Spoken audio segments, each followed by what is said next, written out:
GoToWhitney.com.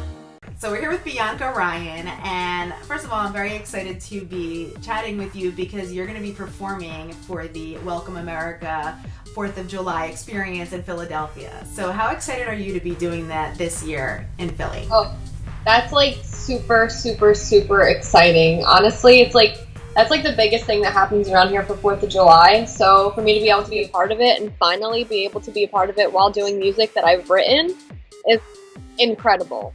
So it's like super exciting to be able to be performing my own music for the first time, really. Like, have you had any feedback from the song? Oh yeah, there's been like a lot of people that have been loving the new music and loving the new sound, and even Megan Trainor actually commented on the first single and she loved it. So I've been getting really good feedback. It's been pretty amazing. So are you planning on working with Megan and anything? Have you worked with her before? I've definitely been in contact with Megan Trainor before through like Vine, and I know she's always really been a big supporter of me and kind of getting her opinion of it because she's an amazing songwriter too. So to have, you know, a songwriter who's also a singer's opinion really holds a lot of weight with me, and it's been really exciting. And so you wrote all your own music. Where does your inspiration come from when you're writing these songs? Oh, wow. I've actually written songs ever since I was around 8 years old. Just writing, even when I was like, you know, just taking a shower, taking a bath, walking around the house, I was always writing music.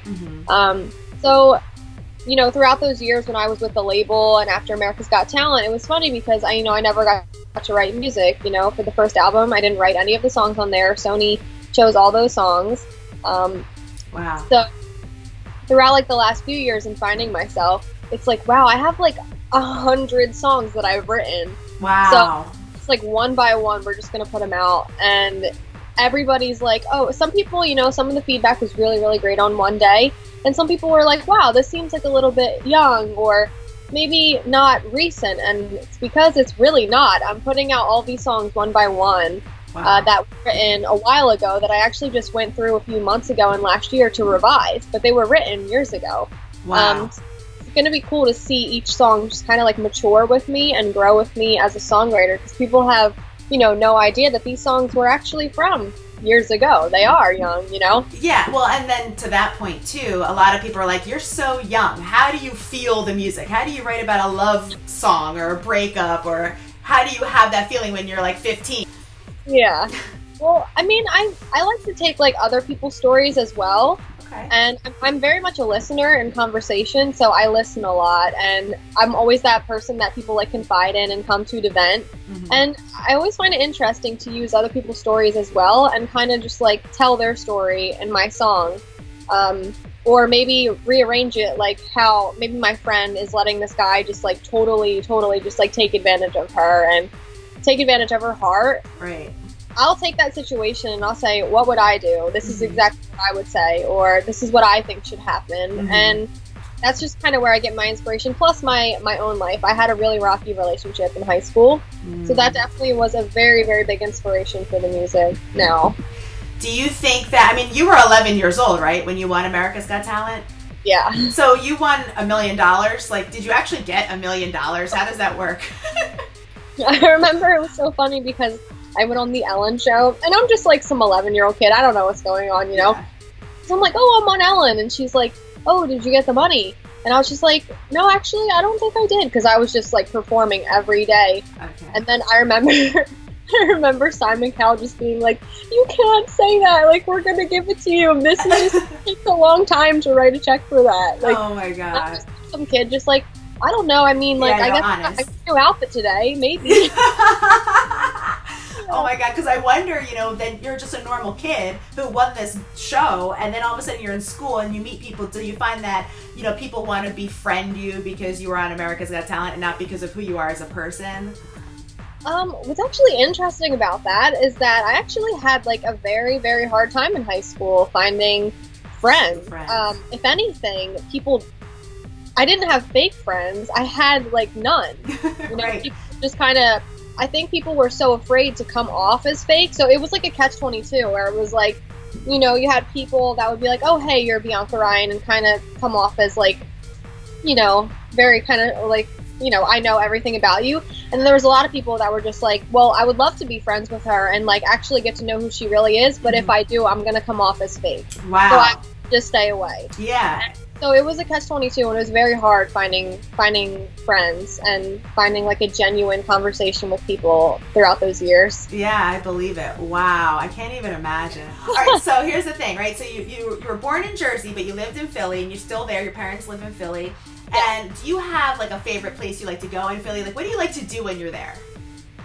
Oh wow. Well, honestly, I would definitely consider myself a hermit. I stay inside a lot, and I literally just work on music and do social media, especially because I'm not under a record label right now. I'm doing this all under my own record label, Bianca Ryan Records, which I opened up 2 years ago. So there's a lot more work, definitely, when you're the CEO of your own label. So yes. It's been a lot of learning. So I definitely have been a hermit for a while, but I love going for walks. I love going to the parks around here. I just went to the shore last week. Nice. To Ocean City, so that was really fun. That's and I went to, Mac and Manco's Pizza, which is always really great. That's true. And there's a place in Northeast Philly that I go to. It's a diner. It's called the Dining Car. It's a 24-hour diner. So I'm there. Check that out. Whenever I'm like getting done at midnight, and I'm like, oh, well, where is there to eat? And I go there. Yeah, that's cool. I guess going back to America's Got Talent, let's skip back to that for a minute. What do you think about it now? Like, how have you seen the show change from when you were on to now? If I'm going to be totally 100% honest with you, I don't really watch TV. Oh. So I can't say that I have watched too much of the show besides what I've seen on like YouTube or what goes viral on Facebook, because they always have like performances that are like amazing that go viral on Facebook. Yeah. But I wouldn't be able to tell you.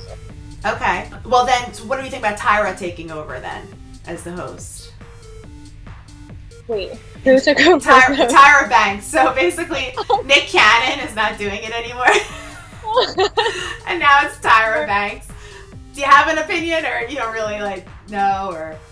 I don't really have an opinion. I mean, I think that she is an amazing personality. I think she comes off as very professional and like non-biased with a lot of things, which is amazing. Yeah. So, and going back to what you said now, because now you're making me think about being the CEO of your own label at 22 years old. First of all, when you have your own label, is it just you on the label, or do you look for aspiring artists to put under your label? How does that work? Well, this is going to be like the first EP released under my own label, so I'm in like the very, very, very beginning stages. This EP should have came out over a year ago, but because of the hardships with the surgeries and everything, it didn't get to come out. So technically, Bianca Ryan Records has been out for a year and a half, almost 2 years. So this is the first thing released under my label, but I would love at some point in the future to sign artists to my label and to really, really, really find artists that I truly believe in and really just invest in them. Yeah, that's great. Now, what surgeries? What are you talking about? I actually had to go through 2 vocal surgeries and a stomach surgery that I had done in January, it was a pretty rocky road for me the last few years to kind of get back, which is why I didn't really release much music over the last kind of 5 to 6 years besides Alice. Wow. Because I was going through a lot, but I just wanted to keep it quiet for a while, and I didn't want to tell anybody just because I kept blaming myself for everything. And then I got to a point where I was like, you know what, I need to release this music finally. I'm not 100% healed, but I'm 90% there, and and me sitting in bed all day, complaining isn't going to make me feel any better. Right. Yeah. So I just went for it. I'm going for it this year, and I'm not holding anything back. Okay, good. And all the surgeries came out to be a success. Great. So everything is good. I'm on track to being 100% healthy. Wow. Moving forward in the meantime. Great. And then, not to kind of bring this down, but in the world now, with everything that happened at the Ariana Grande concert, or the singers who do meet and greets and stuff, how do you stay positive and feel safe, and what do you want to tell your fans about coming to see you and what they should feel when they're coming to watch you perform? I feel like music is a movement, and it's a way to have people kind of like, it's like a purge of their emotions. And some people don't know how to express themselves, or some people don't really know how to get in touch with their feelings. Right. So they use artists and their music as an escape or as a way to kind of feel and not be numb to what's going on.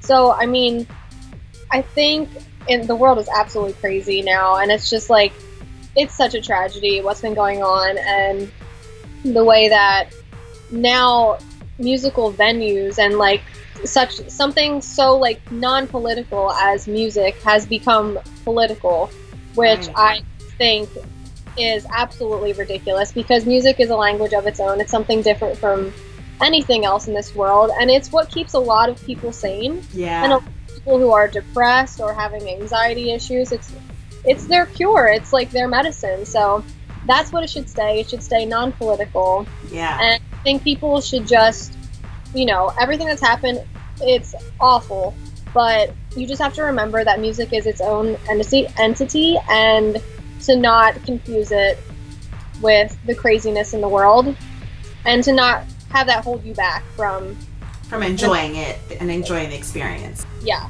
Yeah, that's awesome. That's a great answer. Anything else? Is there any fun behind the scenes stories that you could tell us that were embarrassing from years ago when you were on America's Got Talent? I remember there was this guy like Leonid the Magnificent. He was like, I'm pretty sure he was like a drag queen. Okay. And he was on AGT, and I remember he wanted to like style me, and I would like go shopping and he would pick out my outfits. Really?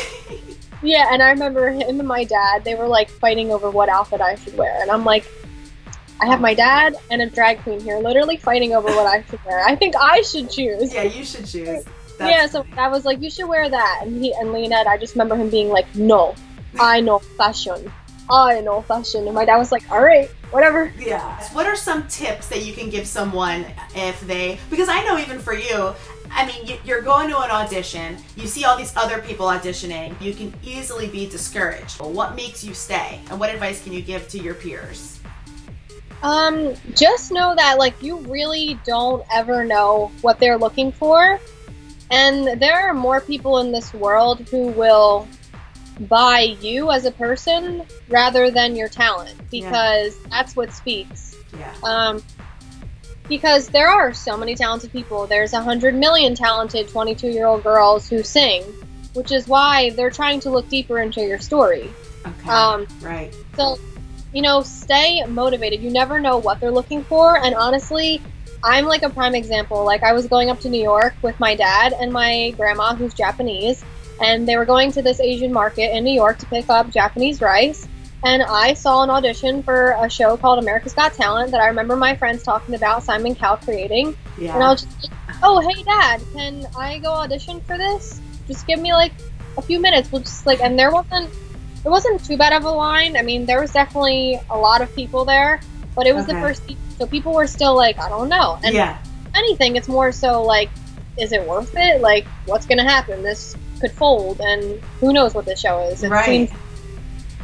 But I jumped in line on the way to get my grandma rice in New York City and ended up winning the show. Wow.